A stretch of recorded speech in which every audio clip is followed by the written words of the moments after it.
Million cases have now been diagnosed in the U.S. and overnight, we learned scientists are now predicting more than 74,000 deaths in the U.S. by August. This number assumes that social distancing guidelines will stay in place. The Washington Post reports U.S. intelligence officials warned President Trump about the coronavirus threat in at least 12 classified briefings back in January and February.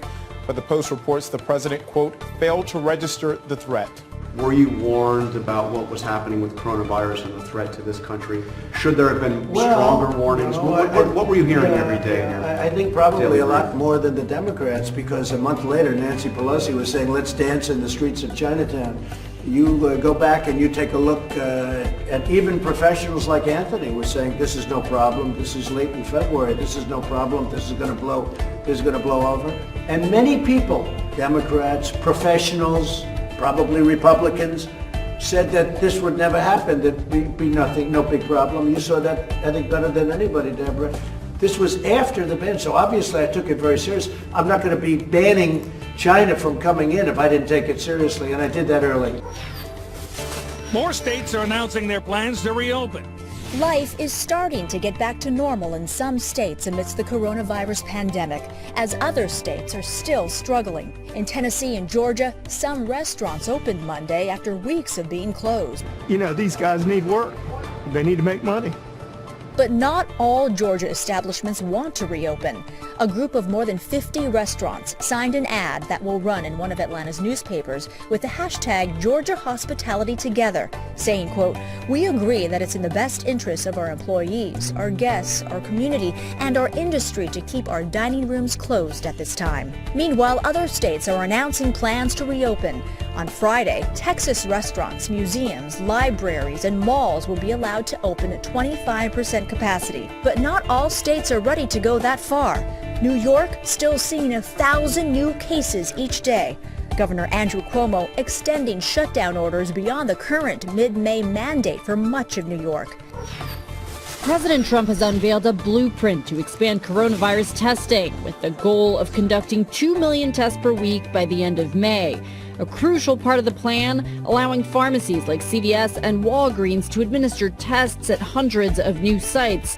But the White House is leaving states in charge, saying when it comes to testing, the federal government should be the supplier of last resort. Having pharmacies get involved in testing is a very big deal. Critics say the plan doesn't offer ways to fix the supply chain or expand lab testing. And some governors say they still need help when it comes to testing. We know that we have more laboratory capacity, and you hear the governors talk about we have capacity and now we have to match things, you know, the resources that you need, the swabs and the extraction media with the capacity.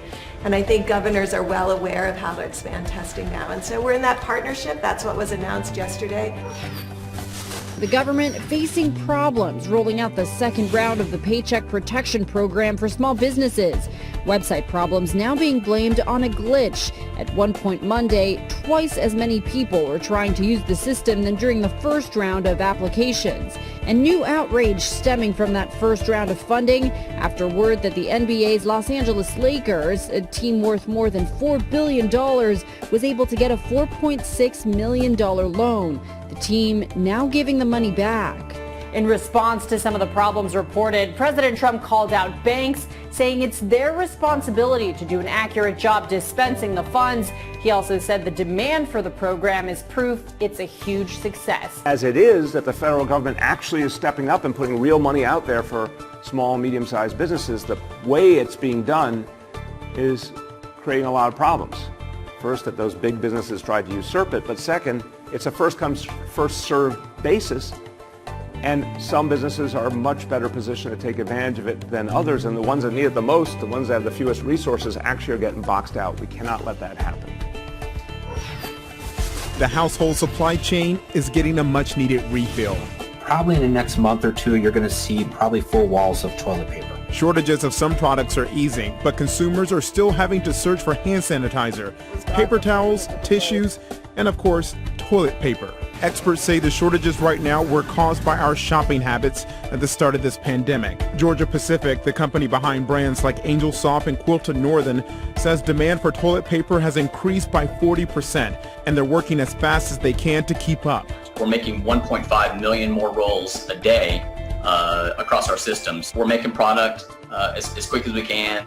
Even as the supply of paper products begins to catch up to demand, shortages of cleaning products and hand sanitizer may not improve until the summer.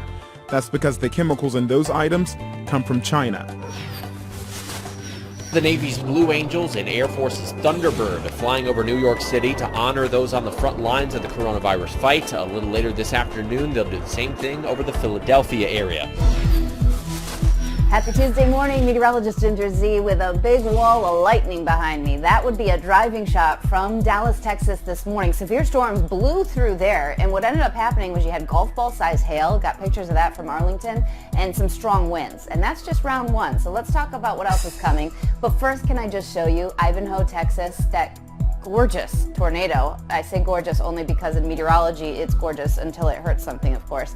That also needs to lead us to the tornado threat today, which includes northern Iowa, eastern Iowa, western Illinois, even a little clip of southern Wisconsin. But I think Missouri going to take the brunt of that low that's up there and any of the spin in the atmosphere. Down to the south, there's an enhanced and a moderate risk. That means we're at the second highest level of what the Storm Prediction Center puts out. That is going to be a damaging wind line. That's going to happen tonight in eastern Oklahoma, northeastern Texas. It'll blow into Arkansas and Louisiana. It looks really intense. So watch that, get ahead of it if you've got time. And then on Wednesday, this starts to move over from Birmingham to Atlanta and including almost the state line to Florida. So the same areas that have been hit over and over with these severe storms are getting it again in this pattern. I also wanted to share this. This is very ironic. Near Dusty, Washington, the dust storm here. You can see Dan that took the video, the Department of Transportation. So this is east of the Cascades. They end up getting those kind of dust storms. And we're going to show you one more headline out of the West. It's been so hot in Southern California and those excessive heat warnings continue. Phoenix, 102. Tucson, both cities have the potential to have their hottest April temperature ever recorded. And that would happen this week before we hit this weekend. So look at those numbers, up to 103 possible by Thursday, and Phoenix 105 both Wednesday and Thursday. So it's not going anywhere.